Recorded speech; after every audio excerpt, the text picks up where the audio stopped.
महाराज जी एक प्रश्न था महाराज जी, जिस समय ऐसा कष्टपूर्ण बाहरी व्यवहार में महाराज जी आपका जीवन था महाराज जी, उस समय भी तो आप भजन करते थे। हाँ, तो उस समय ज्यादा करते थे।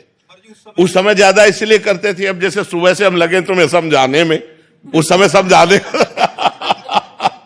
उस समय केवल भजन था, किसी से मिलना जुलना नहीं, किसी से बातचीत नहीं, रात दिन भजन था। अब तो भजन का विभाग भी हो गया कि भाई 2 घंटे एकांतिक होगा, ये होगा वो होगा। उस समय कोई विभाग नहीं था, केवल भजन था। ना भोजन की व्यवस्था है, ना रहने की व्यवस्था है, रात दिन गंगा किनारे भगवान के भजन में लगे। उस समय भगवान ने ऐसा विधान क्यों नहीं किया आपके लिए?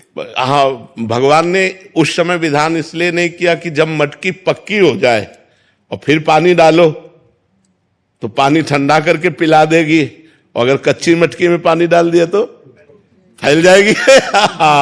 उस समय कच्ची मटकी थे, अगर ये सुविधा दे देते तो फैल जाते। अब भगवान की कृपा से इस सुविधा का कोई फर्क नहीं है। जो हमारा लक्ष्य है वो हमारे साथ है। ये माया का जो प्रवाह है वो हमारे चित्त को आकर्षित नहीं कर सकता, क्योंकि इष्ट गुरु कृपा से मटकी पक्की हो गई है।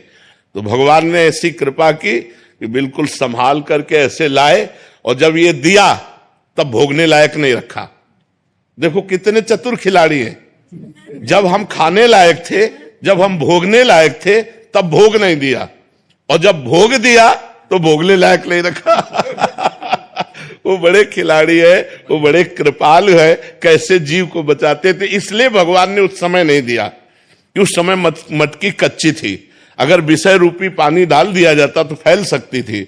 आज मटकी पक्की कर दी और फिर उसमें भर दिया, तो अब वो ठंडा जल दूसरों को सुख प्रदान कर रहा है। मटकी स्वयं सुरक्षित है और दूसरों की प्यास बुझा रही है। इसलिए ऐसा भगवान ने किया। पर जी आपको लगता नहीं कि अब ठीक होते, स्वस्थ होते तो हम अच्छे से? नहीं, इन इच्छाओं का सबका नाश हो जाता है। भजन का यही फल होता है। जब आनंद मिलता है, भगवदानंद, तो ये सब गंदी बातें, सब संसार के सुख, ये सब अच्छे नहीं लगते, अपने आप अच्छे नहीं लगते। नहीं तो फिर भगवदानंद का मतलब क्या रहा? जैसे भुने हुए चने को कहीं भी बो दो, कभी अंकुरण नहीं उठ सकता।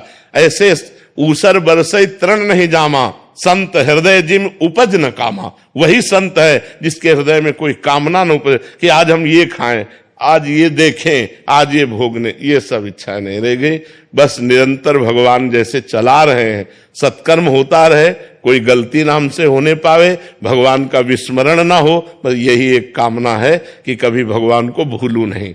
बिसरी हो ना बिसारी हो, यही दान मोहि देव, श्री हरिवंश के लाडिले मोहि अपनी कर लियो। मैं आपको न भूलूं और प्रभु आप मुझे न भूले, मैं आपका दास हूं।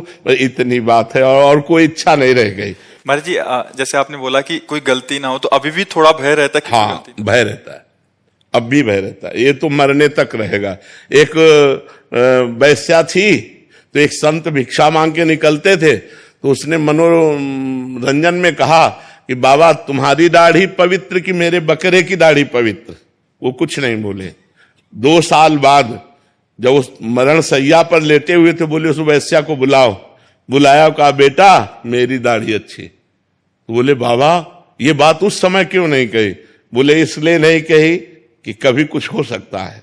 आज मैं मरने जा रहा हूं, अब कुछ नहीं हो सकता, इसलिए दाढ़ी मेरी पवित्र है।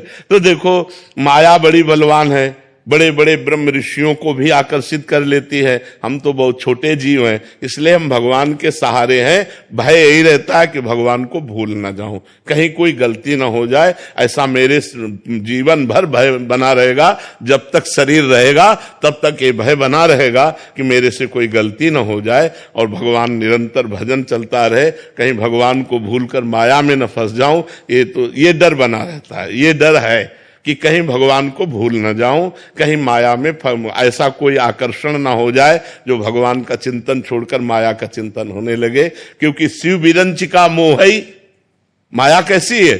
शिव विरंचिका मोहई को है बपुरान, अस जिय जान भजी मायापति भगवान। ऐसी भगवान की माया की बड़े बड़े ईश्वर कोटि के लोगों को भी मोहित कर ले, तो अपने क्षुद्र जीव हैं, अपने मोहित हो जाए तो कौन सी बड़ी बात है।